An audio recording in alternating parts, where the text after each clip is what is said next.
But there are some indicators that things are going to be a little bit different in this election campaign.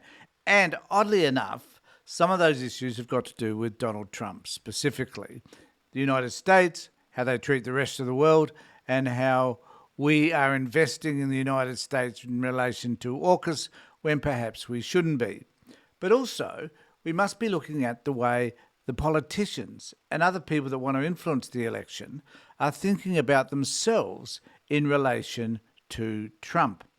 Now, I've said before that it is likely that Dutton will attempt to be a Trump light because anybody who's grappling for power, who's thirsting for that opportunity to occupy some time in the lodge, will want to, I think, use whatever strategy they can in order to win over the Australian population.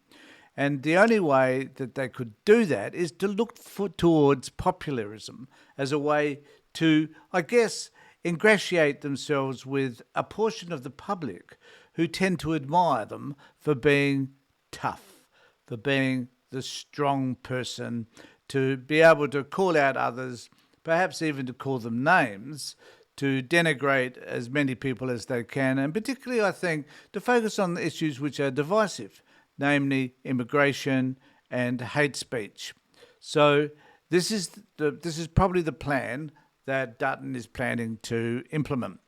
Now, there's been some interesting articles written about this. I just want to talk about two of them. So one of them came from Michelle Grattan on the ABC on the 21st of the month, and it's worth having a look at what she says in relation to Dutton, because Dutton has come out and said that if he was Prime Minister, somehow he has a magic wand. He knows all about Donald Trump, and that he'd be able to persuade Trump to give us some concessions in relation to the tariffs.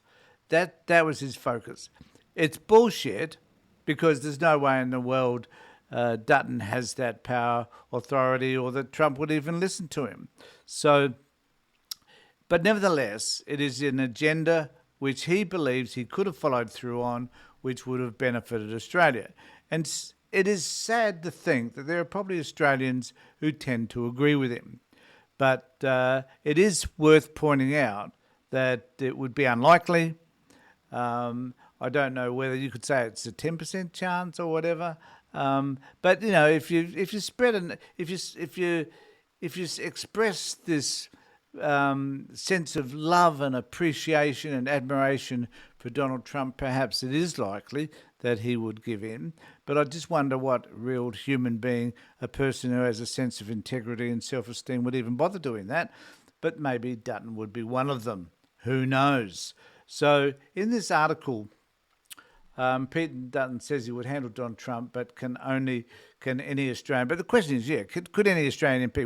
What magic solution did he have? In the Trump age, how the next government, whether Labor or coalition, will handle foreign affairs, defence and trade is shaping as crucially important. It's a weird time when your friends become almost as problematic as your potential enemies, but that's the situation we face. As many have observed, Donald Trump's long shadow hangs over our election at a time of multiple other uncertainties. Australia, like other countries, has already felt the brunt of the president's tariff policy, and the government is bracing for what may be worse to come with the next round of Trump announcements in early April. So what face would a Peter Dutton government present to the world, and how would he handle Trump? And I think to some extent that is a key issue. And the primary issue, of course, is that we cannot believe we cannot believe that the Trump administration is an administration that we'd want to even have on our side, that the relationship with the United States is tenuous, to say the least, and I would advocate is one by which we should call it out for what it is, which is corrupt, unethical, deceitful, and full of sycophants who are simply there to express their love for the king. So we as Australians don't want to do that. We as Australians should stand up against that and do whatever we can in order to confront it. But there is some efforts from the wealthy in this country to change. You know, Clive Palmer is one of those through the Patriot for Trumpets Party, whatever that might mean. And then there is Gina Rinehart. So two of some of the wealthiest people in Australia are expressing their love, affection, and admiration for Donald Trump, which itself is a concern. And whether or not it will take off remains to be seen. I certainly hope not. And the warning is, don't allow what these people say to influence the way you choose to vote. Simply vote on whatever policies you think are going to best help you, not necessarily the personalities of the people that are presenting those issues.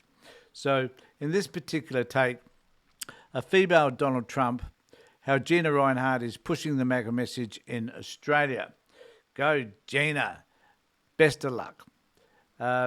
Australia's richest person has close ties with the US President's trumpets and has even styled her company headquarters with MAGA-inspired designs, which I think is quite interesting. The founder of a key support group for the US President has praised Gina Rinehart as a female Donald Trump and backed a push by the mining magnate to bring Trump's policy ideas to Australia. Tony Holt-Kramer, the president and founder of the Trumpets USA, told Guardian Australia she has been friends with Rinehart since the first Trump presidency in 2016, describing her as an extremely brilliant woman.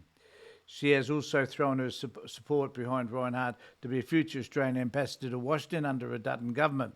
She's an incredible woman. She does so much good. I don't know what the good is, but apparently she does.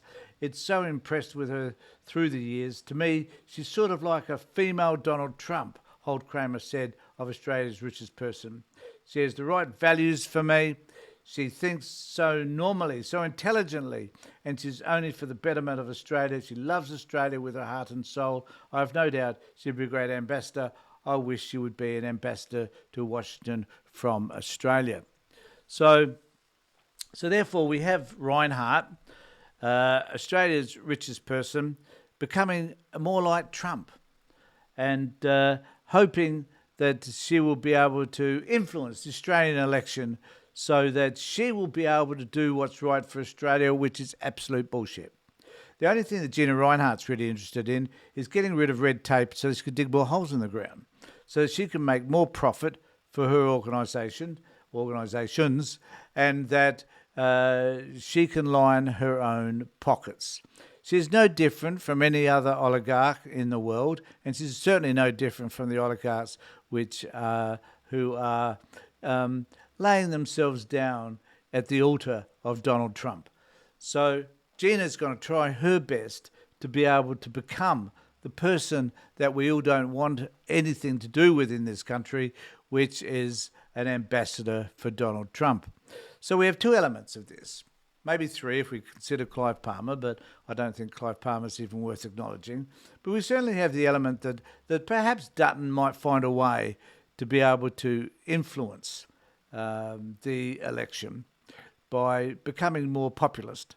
We now have Gina Rinehart, who's endeavouring to inject herself because she is the primary donator to the Liberal Party.